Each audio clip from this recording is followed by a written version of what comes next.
A Truckin Lady, episode 7. It's time for the test. Lady in the street, diva in the seat. She's a truckin' lady. Truckin' lady. Hey y'all, thank y'all for joining me again for another episode of A Truckin Lady podcast. Excuse the way I look today. I'm just not really feeling it. It's been crazy. I am unfortunately recording on backup devices, so the quality might not be as good as far as the video. I damaged my laptop, so I have to wait till I get back home to get it repaired. And so yeah, sometimes it's some of the struggles like that out on the road. But I still wanted to bring my episodes to you. Excuse me, I'm really in the my trucker mentality right now. I didn't get glammed up for these episodes. But I still wanted to come to you guys and just talk about when I had to take my test. So the last episode I left off with, just how the lifestyle is and everything, adapting to that. Not having a set sleep schedule, having to get up and go to the bathroom. That was all like new for me. So during all that, I'm still learning how to back. I'm still learning how to drive in different terrain, different weather. Still having to do my pre-trip. The crazy part is the pre-trip is like where you look under the engine, or you look, you got to talk about parts of the engine. You got to do parts of the trailer, parts of the driver door fuel area, the coupling area, the in-cab inspection, air brake test, all that. That's one part. That's the first part of the test. There's a lot of memorization and knowing what you're looking at. The second part of the test is backing. Like I said, you have there's actually like 6 maneuvers you have to learn, but you only get 3 on your test. And then, not 6, wait, straight back, it's 5. No, it's 6. Yes, it's 6. Then there's the driving portion. So I'm getting ready to take my test. It's a little rainy out, not like bad, and I get test anxiety really bad. So the test comes, and I have to set up on the pad, and I'm waiting for the examiner to come out, and I'm trying to get all my nerves out.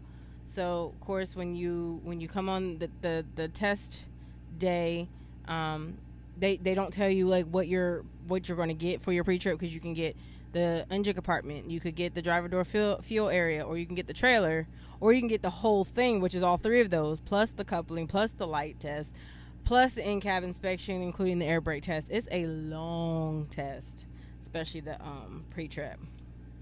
So and they don't tell you when you're going to do your backing. You don't know where you're going to go on your road test. So it's almost like you're really, even though you're given the answers to like practice and study, you never know what you're going to get.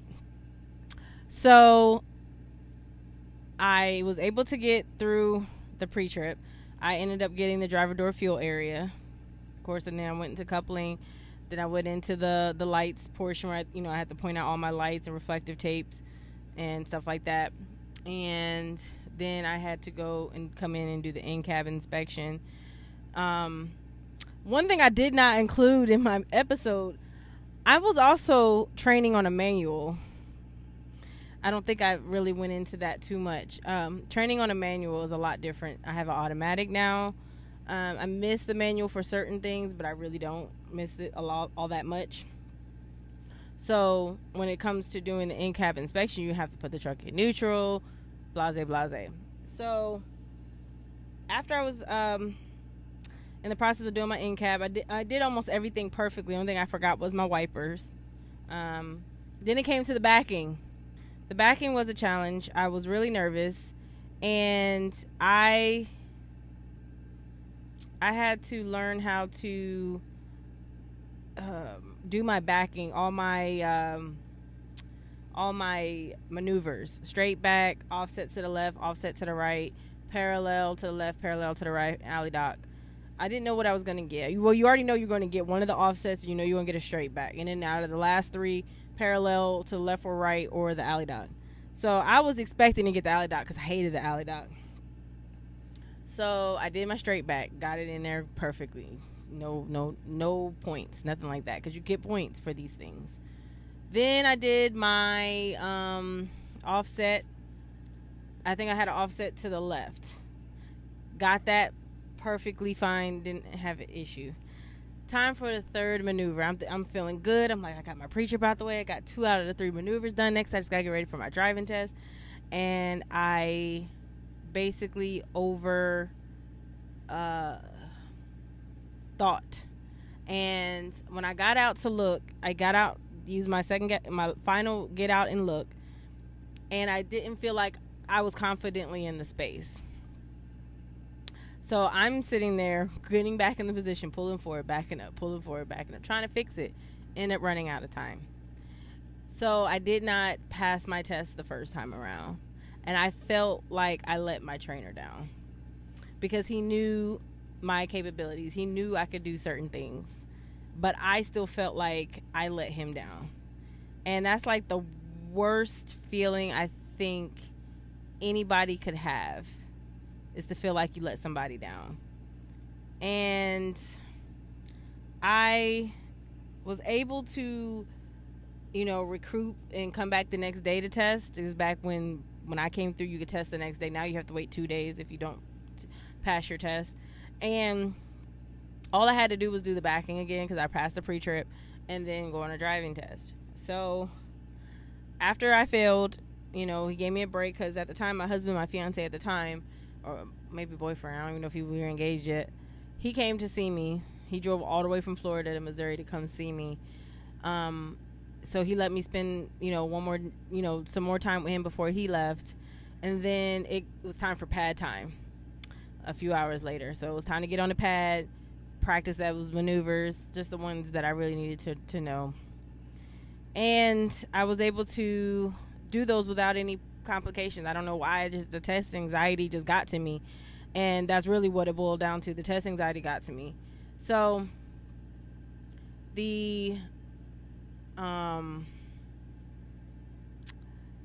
the next day when it came time to test, I was a little nervous, but not as nervous. So I knew I was going to get the alley dock, but I didn't. I got another parallel. I think I got a parallel to the right. If I didn't say it before, I got another parallel to the right, and I got it in there. So it was time to go on the road test.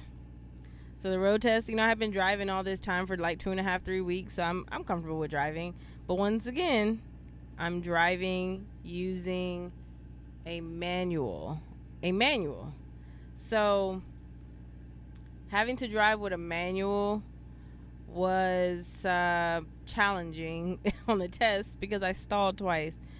There's different things that can automatically fail you. Stalling won't fail you, but stalling will get you points. As long as you don't impede traffic. If you impede traffic, that can consider to be a fail. I stalled twice. I stalled at coming from a stop, getting ready to go, because I forgot about my splitter. And if you aren't familiar with trucks, you have 10 speed, 13 speed, and there's like even other ones.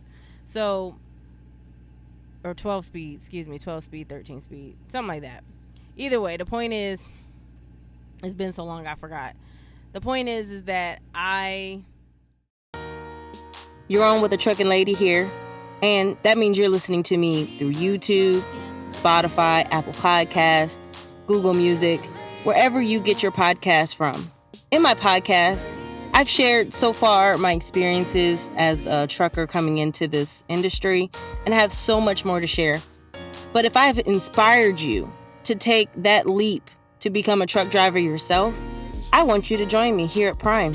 Here, you will get your training, your experience, knowledge, and expertise from some of the greatest drivers out there on the road, not to mention the safest. If you don't believe me, you can look up primeinc.com, contact a recruiter at 1-877-491-1108. Give them my driver referral code, ALLSIA.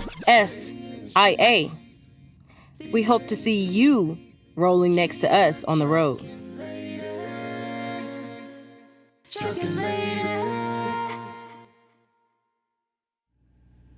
I stalled. and you have to put a splitter up to go either into the higher gear 6 and up, or go down to go back down to stay in 1 through 5. So it's not like driving a car. You have double clutching, you have downshifting, all that stuff you have to do in a truck. Whereas a car, it's harder in a truck than it is in a car. So actually, they tell you if you know how to drive the stick shift in a car, it actually backfires because you don't drive it the same way. So I do know how to drive stick in a car. So I stalled.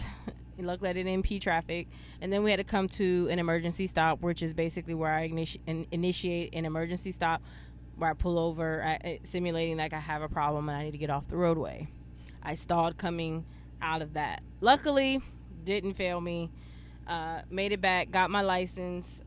My trainer had a car at the time. If your trainer had a car, it was, you were the bomb. Like, that was cool, was whatever. So he took me to get my license. Got my license back. Like I said, this is back when you can get your license in Missouri. So having my license, it felt like a big relief, like a badge of honor, something that I was very, very proud of, being able to get that license. And of course, it was a paper license because it was Missouri at the time. And of course, then I get hired on by Prime. Once you get your license, and if you come to Prime for your CDL training, you can opt in to either pay them for your schooling, which is like about $7,000, or if you give them a year of employment, it's free. So, or well, let me correct that. A year of employment if you're not a veteran. If you're a veteran, it's only 9 months. So you have to stay on top of that if you're a veteran. Make sure that they will allow you to leave at 9 months with no obligations. But so, when you get hired on, you got to sign all your papers, because at the time I was a company driver coming on. I had to go into the portal and do all these videos and PowerPoints, sign off on my my documentation, how I want to get paid, get my official purple Comdata card, Prime card. I had I don't know what color they were. I can't remember. I have to look at the I have photos, and I'll post them on my socials, or I'll put them in I'll make sure to include them in this video. But I finally got my actual Prime card, and so on top of getting my driver's license, I got my official Prime card. That also worked as like at Walmart. I can use it as long as I had money on that side. So that was a benefit of being able to have that card. And it felt like a major relief. But then I realized, I still got 30,000 miles I gotta complete before I can get my own truck. So that is going to segue into the next part. And I'm going to step away and come back shortly to bring up episode 8. Also, I want to put out there, if I haven't put it out there, I am no longer going to be doing every Monday. It's going to be every other Monday. It's going to be every other Monday with 2 episodes being released. But I will be taking off after these episodes are aired. I will be taking off until either the middle of June or beginning of July. So I'll basically be taking off for the whole month of I'll be taking off the whole month of June. So I have to go to my daughter's graduation, all that stuff. So I won't have time to record any episodes. So these are going to be my last 2 for a little while, and then I'll come back and really get into the nitty gritty of, me going into the training phase. So sit tight, enjoy my diva moment. I'll be back shortly. What's up, y'all? It's a trucking lady here, and I am currently in the state of New York, and I just got some interesting news. Still thinking about it. This is not so much just like really a diva moment like my normal ones. This is more so kind of just uh weighing my options. So I was just informed that I can become a I can become a trainer if I choose to. Like they asked me to be a trainer basically. Um, and I have mixed emotions about it because I really just don't know if I want to be a trainer. I have been a co-driver and have had co-drivers on my truck, and it's just hard trying to be in a small space with someone that you don't know. It's hard being in a space with someone you did know because my husband was on my truck for like 2 or 3 months, and it was rough getting used to being in such close quarters with my own husband. So sometimes it's hard getting in close quarters with someone that you're not in a relationship with, like friendship wise. Like if it was even my best friend was on here, if y'all listen to my other podcast, if Amber W was on here, I think at some point we would get at each other's heads, even though we've been friends for 15 plus years. So even if my own kids was on this truck, like I don't know, my own sister, I feel like this space is so small, makes it easier for conflict or issues or whatever like that. But um, if I do train, I might just do the first part of the training, which is what I talked about in the first few episodes of the podcast. Is I might do the prime student orientation, prime student driver program, where I basically teach the driver the basics they need to know to pass the test to get their CDL. And that alone, I think I could handle. It's the other part, the trainer and trainee program, the TNT, also known as TNT program. I don't think I can handle that because I'm having to trust somebody 100% by the wheel, and I'm back in the back seat. Whereas PSD, I'm in the passenger seat while they're in the driver's seat. Still scary because I have no way to stop the truck if they, gonna go off the road or something. But I have a little bit more control. I can monitor their speed, their habits a lot better than if I'm in the back seat. So I can be up to drive my shift. Um, I want to be a trainer because I get a lot of compliments on my backing. I get a lot of compliments on the fact that I'm a good driver.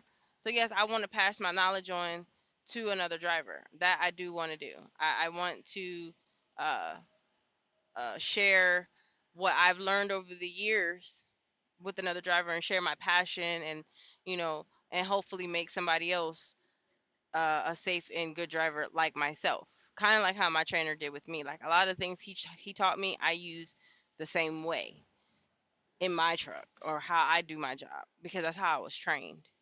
um it does scare me because I'm afraid, the truck driver, the trainee could be, the student could be, careless, rolls off the road, make us late because they don't have good time management. But that's stuff I can try to train. Now, the only perk of me training somebody for TNT, I would only take a TNT student if I brought them up through PSD because that means I have trained them the way that they should operate a truck. And I know their habits. I'm comfortable with their habits because I train them to drive the truck like I would want them to. Versus maybe somebody else might train them a little differently. It might make me uncomfortable, or they might not do things where I feel is more efficient than whatever, or they might not just been trained at all and they were just there to drive, so they don't know much. So all kinds of different things on why I would rather have somebody that I started from the beginning with to take them all the way through the end. Um, the other thing is the liability. If there is an accident, they cause an accident, they hit somebody, they back into somebody, I'm liable for that deductible, not the student. Of course, it makes sense. They're in training. Only the frustration is I wish that,